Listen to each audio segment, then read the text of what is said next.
Amarah yang tak tersalurkan bukan hanya memicu stres dan gangguan tidur, tetapi juga bisa memperburuk kondisi fisik seperti tekanan darah tinggi dan gangguan pencernaan. Mengabaikannya bisa membuat kita sulit memahami reaksi emosional kita sendiri dan merusak hubungan dengan orang lain. Jika kamu pernah merasa meledak tiba-tiba atau terlalu sensitif tanpa alasan yang jelas, bisa jadi ada amarah tersembunyi di baliknya.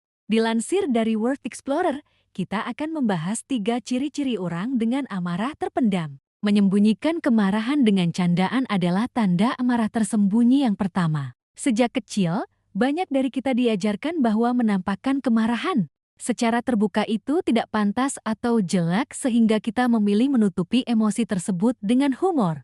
Kita sering menggunakan sarkasme, lelucon pedas, atau tertawa untuk menutupi rasa sakit yang sebenarnya kita rasakan sehingga rasa kesal kita tampak tersembunyi. Menurut sebuah meta-analisis tahun 2025 yang dilakukan oleh Gabriela Fiorella Pop dan timnya yang diterbitkan dalam jurnal Scientific Reports, amarah yang ditekan, penghindaran terhadap emosi, dan perenungan mendalam adalah sesuatu yang seringkali tersembunyi di balik topeng candaan. Oleh karena itu, saat kamu berkata, "Cuma bercanda," cobalah untuk memahami apakah ada kebenaran di balik kata-kata itu. Jika memang ada, berhentilah sejenak dan beri nama pada perasaan tersebut sebelum melontarkan selanjutnya. Dengan momen kecil seperti ini, kamu seringkali bisa mengarahkan percakapan ke sebuah diskusi yang jujur.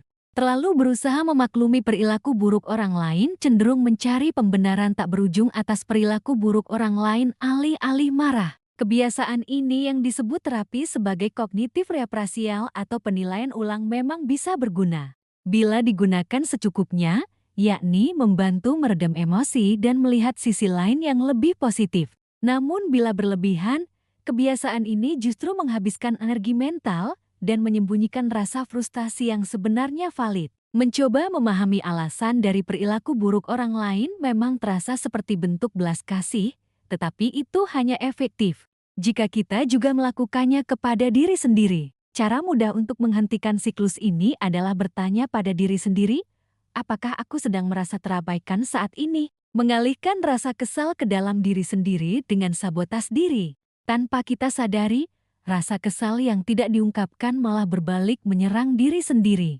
Bentuknya bisa berupa sabotas diri, seperti menunda pekerjaan penting, melewatkan olahraga, atau mengalami hambatan dalam karier. Namun, pada akhirnya kemarahan yang kita pendam tersebut tidak benar-benar hilang, tetapi mencari jalan lain untuk keluar. Penelitian yang dilakukan oleh Sarah Guidotti dan tim pada 2024 dan diterbitkan di Discover Psychology membuktikan bahwa kemarahan yang dialihkan ke dalam diri sendiri berkaitan erat dengan meningkatnya kecemasan dan depresi. Sayangnya, banyak dari kita merasa tidak punya hak untuk marah sehingga perasaan itu disembunyikan. Namun, jika kita berani mengakui kemarahan itu dengan jujur, situasi akan berubah. Kita akan berhenti menyabotasi diri dan menjadi lebih stabil.